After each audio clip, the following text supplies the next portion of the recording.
Bismillahirrahmanirrahim. Assalamualaikum warahmatullahi wabarakatuh. Perkenalkan, nama saya Muhammad Al-Firdaus dengan NIM 24510032 dari IKIP Siliwangi. Pada pertemuan kali ini, saya akan menyampaikan materi tentang trigonometri. Nah, apa sih trigonometri itu? Trigonometri adalah suatu pernyataan matematis yang menunjukkan kesetaraan antara dua ekspresi trigonometri. Pada dasarnya, identitas ini memungkinkan kita untuk mengubah atau menjelaskan suatu fungsi trigonometri di sisi kiri atau kanan bersamaan sehingga menghasilkan bentuk akhir yang sama dengan sisi lainnya. Contoh sederhana dari identitas trigonometri adalah tan alfa ditambah cot alfa sama dengan secant alfa. Nah, dalam contoh tersebut, sisi kiri persamaan menunjukkan penjumlahan dari fungsi tangen dalam atau tan alfa dan kotangen, sedangkan sisi kanan merupakan hasil dari perkalian fungsi sekanya dan kosekannya.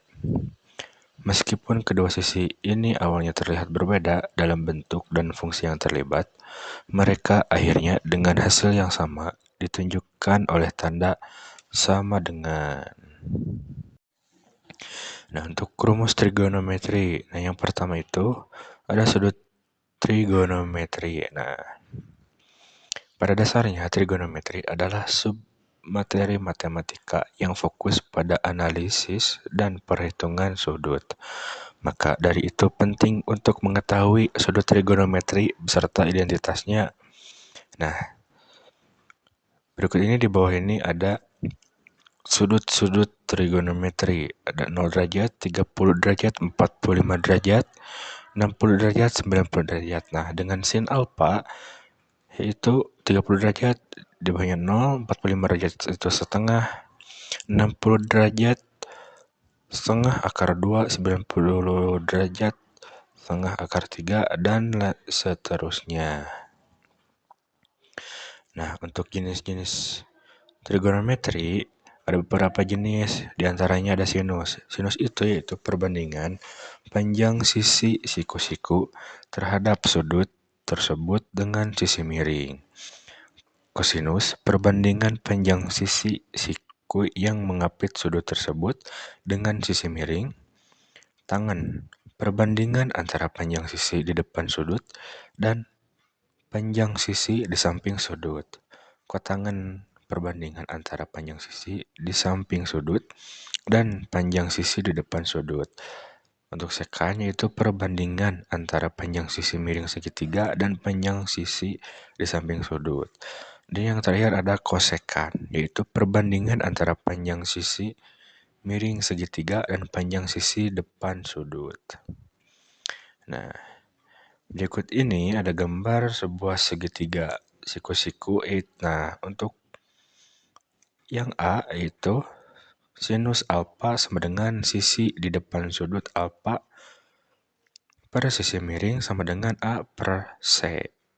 Nah, B kosinus alfa sisi di samping sudut alfa per sisi miring sama dengan B per C. Yang ketiga tangen alfa sisi di depan sudut alfa per sisi di samping sudut A sama dengan A per B.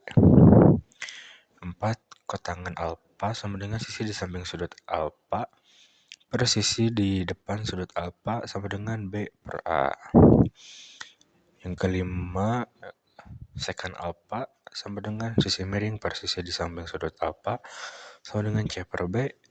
Dan yang terakhir, kosekan alfa sama dengan sisi miring per sisi depan sudut A sama alfa sama dengan C per A. Nah, untuk rumus trigonometri yang pertama itu ada dalam kurung sinus alfa dalam kurung sinus alfa ditambah kosinus alfa dalam kurung kosinus alfa sama dengan 1. Yang kedua ada tangen alfa dalam kurung tangen alfa ditambah 1 sama dengan Secant alpha dalam kurung secant alpha. Yang ketiga, kotangen alpha dalam kurung kotangen alpha tambah 1 sama dengan dalam kurung kosekan alpha dalam kurung kosekan alpha. Selanjutnya ada sin dalam kurung 90 kurang alpha derajat sama dengan kosinus alpha derajat. Selanjutnya ada kosinus 90 dikurang alpha sama dengan sin alpha kuadrat derajat. Yang terakhir ada tangen dalam kurung 90 dikurang alpha sama dengan kotangen alpha derajat. Nah, berikut ini salah satu contoh soalnya. Nah, diketahui bahwa bilangan asli A dan B memenuhi persamaan berikut ini, yaitu sin kuadrat A cos kuadrat B ditambah cos kuadrat A sama dengan 1/2. Berdasarkan hal tersebut, manakah P dan Q berikut yang bernilai benar? Atau tentukan P dan Q yang bernilai benar. Untuk P-nya yaitu sin kuadrat B cos kuadrat A ditambah cos kuadrat B. Untuk Q-nya itu 1/2. Nah, perhatikan bahwa 1/2 itu sama dengan sin kuadrat A cos kuadrat B ditambah cos kuadrat A. Sama dengan 1 ditambah sin kuadrat A cos kuadrat B dikurang sin kuadrat A. Selanjutnya yaitu 1 sama dengan 1 ditambah sin kuadrat alpha dalam kurung cos kuadrat B dikurang 1. Nah, 1 dikurang sin kuadrat A sin kuadrat B. Nah, setelah hasil tersebut diperoleh bahwa sin kuadrat A cos kuadrat B ditambah cos kuadrat A sama dengan 1 dikurang sin kuadrat A sin kuadrat B sama dengan 1/2. Setelah itu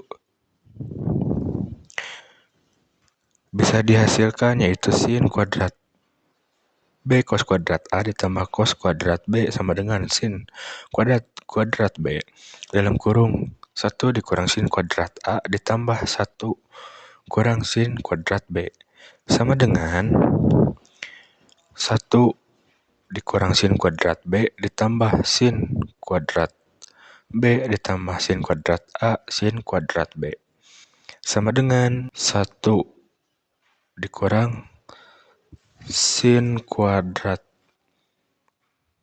A sin kuadrat B. Nah, setelah itu bisa kita lihat bahwa sin kuadrat B cos kuadrat A ditambah cos kuadrat B sama dengan 1 dikurang sin kuadrat A sin kuadrat B sama dengan sin kuadrat A cos kuadrat B ditambah cos kuadrat A sama dengan 1/2. Nah, dengan demikian hubungan P dan Q yang bernilai benar itu yaitu P sama dengan Q. Nah, itulah contoh soal dan cara penjelasannya. Itulah materi trigonometri untuk pertemuan sekarang. Mohon maaf apabila ada kesalahan dalam penyampaian kata. Terima kasih. Wassalamualaikum warahmatullahi wabarakatuh.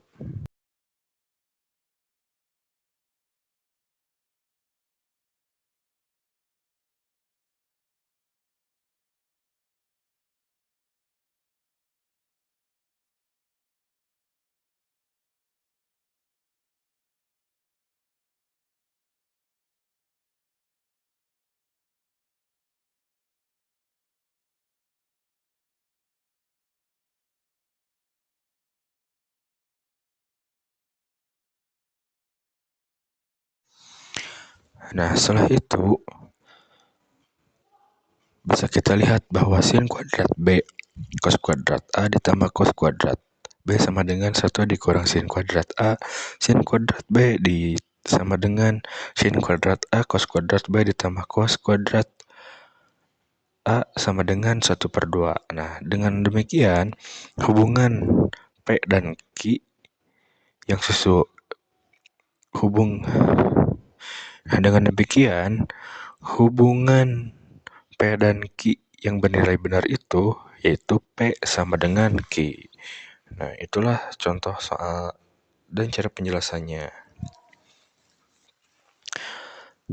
Itulah materi trigonometri untuk pertemuan sekarang. Mohon maaf apabila ada kesalahan dalam penyampaian kata.